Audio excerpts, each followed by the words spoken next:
Hi, പുതിയൊരു വീഡിയോട്ട് സ്വാഗതം. ഇന്ന് വന്നിരിക്കുന്നത് ഇപ്പം ഇന്ത്യൻ 2-ൻ്റെ ട്രെയിലർ റിലീസായിട്ടുണ്ട്. അതിൻ്റെ ഒരു റിയാക്ഷനാണ് ചെയ്യുന്നത്. അപ്പം നമ്മുടെ ചാനലിലാണെങ്കിൽ മറ്റേ പരിപാടി കാണിക്കുന്നില്ല, അതായത് വീഡിയോ കാണിച്ചുകൊണ്ടുള്ള പരിപാടി ഉണ്ടല്ല. അപ്പോൾ കണ്ടിട്ട് എനിക്കെന്തോ തോന്നി, അതാണ് വീഡിയോയിലോട്ട് ഷെയർ ചെയ്യുന്നത്. അപ്പോൾ ഇന്ത്യൻ 2 ഡയറക്ടർ അറിയാം, സിനിമകളുടെ ബ്രഹ്മാണ്ഡ ഡയറക്ടർ ശങ്കർ കമലഹാസൻ. ഇന്ത്യൻ 2-ൻ്റെ അറിയാലോ, 1996 ഇറങ്ങിയ സിനിമയുടെ രണ്ടാം ഭാഗം. ഇത് തുടക്കവും ഇത് ഇന്ത്യൻ്റെ മുൻപും ഉള്ളതും അതിന് പിൻപുമുള്ള സിനിമയായിട്ട് ആണെന്നൊക്കെ പറഞ്ഞു കേട്ടിട്ടുള്ളത്. ട്രെയിലർ കണ്ടിട്ട് എനിക്ക് തോന്നിയത് ഞാൻ പറയാം. ഇപ്പം ശങ്കറിൻ്റെ സിനിമ എടുത്ത് നോക്കുമ്പം അതിനകത്ത് പൊളിറ്റിക്സ് കാര്യങ്ങൾ ഷെയർ ചെയ്യും. അതായത് അതിനകത്ത് നടക്കുന്ന അനീതി, പുള്ളിയുടെ സിനിമയ്ക്കകത്തെല്ലാം ഒരു സോഷ്യൽ മെസ്സേജ് എല്ലാം കാണും. പക്ഷേ അതിനകത്ത് ക്ലിക്കായിട്ടുള്ളതെന്ന് പറഞ്ഞാൽ ഇന്ത്യൻ 2-നകത്ത് ക്ലിക്കായിട്ടുണ്ട്. പക്ഷേ അത് കഴിഞ്ഞിട്ട് പുള്ളി ഇന്ത്യനകത്തൂടെ പറയാൻ വിട്ടുപോയ കാര്യങ്ങൾ അന്യനകത്തൂടെ ഇട്ട് നല്ല രീതിയിൽ ചെയ്തിട്ടുണ്ട്. പക്ഷേ എനിക്ക് പുള്ളിയുടെ സിനിമയിൽ ഏറ്റവും ഇഷ്ടപ്പെട്ടതെന്ന് പറഞ്ഞാൽ അത് അന്യൻ്റെ മേളിൽ ഒരു സിനിമയും വന്നിട്ടില്ല. ശങ്കറിൻ്റെ സിനിമ നമ്മളിപ്പം കാണാൻ പോവാം. ഇപ്പം നമ്മുടെ മനസ്സിൽ, എൻ്റെ മനസ്സിൽ ഇപ്പം കാണാൻ പോകുകയെന്ന് പറഞ്ഞാൽ, എൻ്റെ മനസ്സിലുള്ളതെന്ന് പറഞ്ഞാൽ നല്ല വിഷ്വൽ കാണാം. ഇപ്പം നമ്മുടെയൊക്കെ ഒരു ടൂർ പോകാൻ പൈസ ഇല്ലെന്ന് വിചാരിക്കുക. ഇപ്പം നമുക്ക് നല്ല ഒരു പ്ലേസിൽ, ഇപ്പോൾ ഇന്ത്യയിലുള്ള പല നല്ല നല്ല പ്ലേസ് ഉണ്ടല്ലോ, അത് കാണാൻ നമ്മുടെ കയ്യിൽ പൈസ ഇല്ല. അപ്പോൾ എന്ത് ചെയ്യും?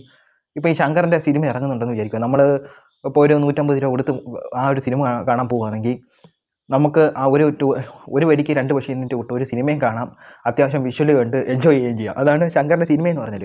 പുള്ളി അന്യായ രീതിയിൽ വിഷ്വൽ നമുക്ക് ട്രീറ്റ് ചെയ്യും. വിഷ്വൽ ട്രീറ്റ് ചെയ്യുന്നത് അടിപൊളിയായിരിക്കും.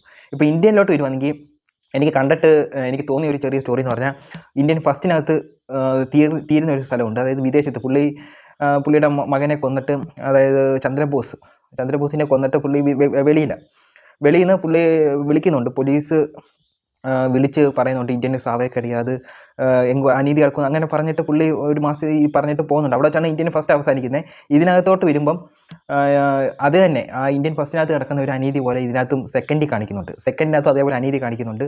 കാരണം അപ്പം എന്തുവായാലും അനീതി നടക്കുമ്പം ഇന്ത്യൻ വരുന്നതായിട്ട് എന്തുവായാലും വരണമല്ലോ. ഇന്ത്യൻ്റെ ഒരു ബാക്ക്ഗ്രൗണ്ടും ഫ്ലാഷ് ബാക്ക് എന്തുവായാലും പറയാതിരിക്കത്തില്ല, അതെന്തുവായാലും കാണിക്കും. പിന്നെ അത് കഴിഞ്ഞിട്ട് ഇന്ത്യൻ അവിടെ വന്നിട്ട് പോരാടുന്നതൊക്കെ കാണിക്കുന്നുണ്ട്. ഫൈറ്റ് കിടിലം ഫൈറ്റാണ്. ഞാനത് 3-4 വന്നിട്ട് അതിനകത്ത് സേനാപതിയെ പറ്റി ഫസ്റ്റ് കണ്ടവർക്കറിയാം.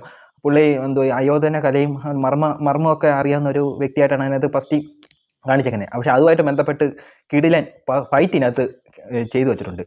പിന്നെ ഇതിനകത്ത് കോപ്പിയടിയുണ്ട്. പുള്ളി ശങ്കറിൻ്റെ സിനിമയ്ക്കകത്ത് പല സിനിമയ്ക്കകത്ത് ആ ശങ്കറിൻ്റെ സിനിമയ്ക്കകത്തുള്ള പലത് തന്നെ ഇതിനകത്ത് കോപ്പി ചെയ്തു വെച്ചിട്ടുണ്ട്.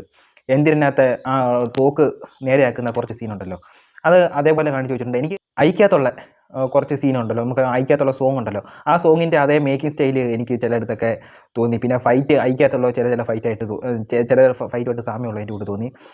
പക്ഷേ ശങ്കറിൻ്റെ തന്നെ ചില സിനിമയ്ക്കകത്തുള്ള ചില ഷോട്ടുകൾ സാമ്യമായിട്ട് തോന്നി.